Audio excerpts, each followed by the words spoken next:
ওবিসিদের যে প্রাপ্য অংশ ইচ্ছামতো এখানে যে কমিয়ে দেওয়া হচ্ছে, এটার আমি স্যার চরম বিরোধিতা করছি। সংরক্ষণ বাড়ানো দরকার, তার পরিবর্তে 17 থেকে নেবে 7-এ পৌঁছে দেওয়া হচ্ছে। স্যার এই বিলের কপিটা পড়ে যেটা বুঝতে পারলাম, সংশোধনীতে একটা নির্দিষ্ট সম্প্রদায়কে টার্গেট করে রাজনীতিকরণের অপচেষ্টাতেই যারা সমাজের পিছিয়ে বর্গের আছে তাদেরকে ক্রমশ বঞ্চিত করা হচ্ছে। স্যার বক্তব্য শুরুতে আমাদের শাসক দলের বক্তা একটা প্রসঙ্গ তুললেন, বুদ্ধবাবু 10% সংরক্ষণ সরাসরি মুসলিম সম্প্রদায়ের জন্য বরাদ্দ করেছিলেন।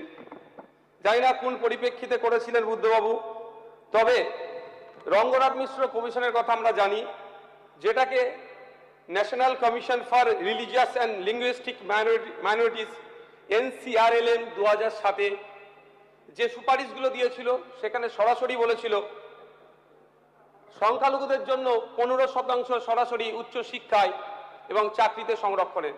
সেখানে স্পেসিফিক্যালি সংখ্যালঘু মুসলিম সম্প্রদায়ের কথা উল্লেখ করেছিল 10% উচ্চশিক্ষায় এবং চাকরিতে তাদের জন্য বরাদ্দ, কোটা রিজার্ভেশনের জন্য। জানি না বুদ্ধবাবু কোন পরিপ্রেক্ষিতে বলেছিল, তবে হাউসের জ্ঞাতার্থে আমি এই প্রসঙ্গটা এখানে উত্থাপন করলাম।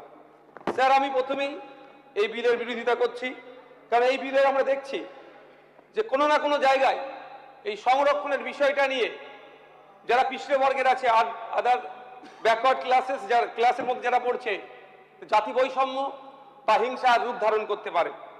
স্যার আমি ইতিপূর্বে এই হাউসে এই ওবিসি নিয়ে চর্চা করতে গিয়ে বলেছি, কোনো মতেই না ওবিসি মুসলিম, না ওবিসি হিন্দু বা অন্য যারা ধর্মের আছে, ধর্মীয় পরিচয় না দেখে একটা স্বচ্ছতার সাথে সায়েন্টিফিক ওয়েতে কমিশনের অ্যাক্টকে মান্যতা দিয়ে, গাইডলাইনকে মান্যতা দিয়ে তৈরি হোক এবং তার পরিপ্রেক্ষিতে সংরক্ষণের ব্যবস্থা করা হোক। স্যার আমরা ভুলে যাচ্ছি না, ইন্দিরা সাহানি বনাম ভারত সরকারের 1952 সালের মামলা আছে, ঐতিহাসিক রায়, যেখানে স্পষ্টভাবে বলা ছিল 50% মধ্যে সীমাবদ্ধ রাখতে সংরক্ষণ। কিন্তু এই সংরক্ষণ রাখতে কিন্তু ওবিসিদের যে প্রাপ্য অংশ ইচ্ছামতো এখানে যে কমিয়ে দেওয়া হচ্ছে, এটার আমি স্যার চরম বিরোধিতা করছি। স্যার ওবিসির মন্ডল কমিশনের সুপারিশ ছিল 27% সংরক্ষণে, যে সুপারিশ করেছিল রাজ্যের সংখ্যালঘু জনসংখ্যার অনুপাতে সংরক্ষণ বাড়ানো দরকার, তার পরিবর্তে 17 থেকে নেবে 7-এ পৌঁছে দেওয়া হচ্ছে। স্যার আমরা ভেবেছিলাম 17 আছে, 27 হবে, পিছিয়ে বর্গের যারা আছে তাদেরকে মূল স্রোতে নিয়ে আসবে। অবশ্যই সেটা সায়েন্টিফিক ওয়েতে হওয়া দরকার, কিন্তু তার পরিবর্তে দেখছি 10% কমিয়ে দিয়ে আপনার 7% দাঁড় করিয়েছে। ফলে স্যার পশ্চিমবাংলা যে মোট জনসংখ্যার একটা বিশাল অংশ ওবিসি সম্প্রদায়ভুক্ত, মূলত যেটাকে এ এবং এ বিতে ভাগ করে রাখা হয়েছে, সেই 7% কমিয়ে দিলে সরকারি চাকরি এবং উচ্চশিক্ষার সংরক্ষণের ক্ষেত্রে কোনো না কোনো ক্ষেত্রে তারা এই সম্প্রদায় বঞ্চিত হবে বলে আমরা আশঙ্কা প্রকাশ করছি। শুধু তাই নয় স্যার, মন্ডল কমিশনের যে সুপারিশগুলো ছিল সেটাকেও কোনো না কোনো জায়গা থেকে অবমাননা করা হচ্ছে। ফলে সোশ্যাল জাস্টিস যে ধারণা যেটা আছে সেটাও এক প্রকার ধ্বংস হবে। স্যার শুধু তাই নয়, ল্যাক অফ এম্পিরিক্যাল ডেটার এখানে আমরা অবস্থান দেখতে পাচ্ছি। সুপ্রিম কোর্টের নির্দেশনা অনুযায়ী যে কোনো সংরক্ষণ সীমা পরিবর্তন করতে গেলে নির্দিষ্ট এম্পিরিক্যাল ডেটা বা বিজ্ঞানসম্মত সমীক্ষার প্রয়োজন হয়। রাজ্য সরকার কোন তথ্যের ভিত্তিতে ওবিসি সংরক্ষণের সংকোচনের দিকে হেঁটেছে, এই স্যার বিলেও সেটা উত্থাপন নয়। সেটা করা দরকার স্যার। তালিকা অসঙ্গতি, শ্রেণী বিভাগের জটিলতা। স্যার এই বিলের 3 নম্বর ধারায় বলা হয়েছে ওবিসি তালিকা এবং সংজ্ঞা সম্পূর্ণভাবে West Bengal commission for backward classes act 1993 এর উপর ছেড়ে দেওয়া হয়েছে। এবং বিলের 5B-তে বলা হয়েছে সরকার নিজের ইচ্ছা মতো রিলেটিভ ব্যাকওয়ার্ডনেস, আপেক্ষিক অনগ্রসরতা যারা আছে তাদের মেপে ওবিসিদের বিভিন্ন ক্যাটাগরিতে ভাগ করবে এবং শতাংশ ঠিক করবে। স্যার এতেই স্যার সমস্যা সব থেকে বড় হবে, ওবিসি সম্প্রদায়ের মধ্যে বিভেদ তৈরি হবে এবং এটা একটা রাজনৈতিক হাতিয়ার ছাড়া অন্য কিছু হবে না।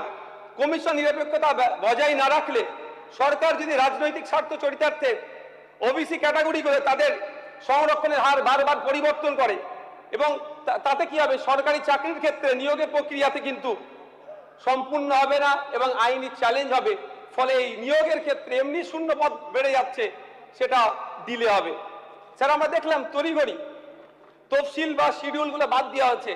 বিলের 7 এবং 9 নম্বর মূল যে শিডিউল 1 শিডিউল 3 আছে সম্পূর্ণভাবে বাতিল হয়েছে। এটা সমস্যা হবে। এই শিডিউলগুলোতে কোন কোন জাতি ওবিসি সম্প্রদায়ভুক্ত তা স্পষ্ট উল্লেখ ছিল। এগুলোকে হঠাৎ ডিলিট করে দেওয়া বা অমিট করে দেওয়ার ফলে ওবিসিদের যে আইনি যে সুরক্ষার অধিকার ছিল বলছে এটাকে বঞ্চিত হচ্ছে এবং আমলাতান্ত্রিক সিদ্ধান্তের অধীনে করে দেওয়া হচ্ছে। এর ফলে স্যার ওবিসি যুব সমাজ চরম অনিশ্চিতে আতঙ্কের সম্মুখীন হচ্ছে। স্যার আমি এই প্রসঙ্গে বলবো তামিলনাড়ু এবং কেরালার আমি উদাহরণ দেবো। তামিলনাড়ু স্টেটে স্যার 65% সংরক্ষণ আছে। সেখানে স্যার তামিলনাড়ুতে যাদেরকে আমরা প্রোগ্রেসিভ হিসাবে দেখি, স্যার তামিলনাড়ু মোট সংরক্ষণের 69%-এর মধ্যে ওবিসি ব্যাকওয়ার্ড ক্লাস বিসি এবং মোস্ট ব্যাকওয়ার্ড ক্লাস এমবিসি আলাদা শ্রেণীতে বিভক্ত করেছে।